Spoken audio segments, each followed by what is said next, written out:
home pest control, kind of ready to use pest control from the company Terro. This Terro brand has made some great ant bait that I've used in the past, and then I came across this right here, so I went ahead and ordered some and just got this in. Let me just kind of like go over some of the features on this. This kills ants, spiders, centipedes, roaches on contact, and it leaves a residual behind because the active ingredient in this is deltamethrin, and deltamethrin, it's at 0.03% and 99% other ingredient, and this is water-based.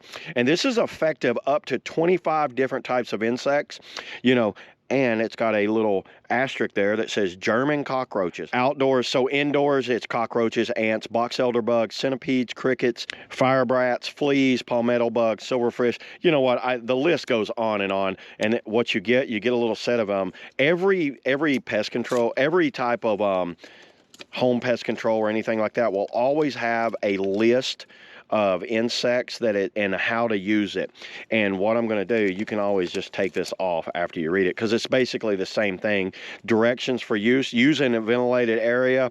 Basically, where I use things like this is I go around the door sills and around the window sills and things like that, and it kind of builds a barrier around. And I've used other products with deltamethrin in it, so I know how well this stuff works. I like to shake it up nicely. Comes in this. It's got an off. It's got a spray, an off. So yeah, let's go ahead and put this stuff to use, and we'll see how it works. Here's where I like to use these.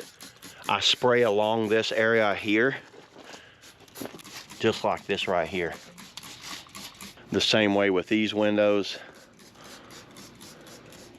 This will keep out just about anything that's trying to crawl up. They feel the heat, the change in temperatures, and they try to get in. They'll get in around the seals right there. So that's why I always spray around those. And any type of opening around your house, whether it's around the dryer vents or anything like that, you want to think of hitting around all of the openings around the house, and constantly keep shaking it up to kind of keep that ingredient moving around there. So yeah, there it is, everybody. I'm going to go ahead and do the rest of the house, and I should be ready for the whole entire winter. So I won't need to use it again till probably in about another 3 months. I think about every 90 days you want to use something like that. See you all in the next video.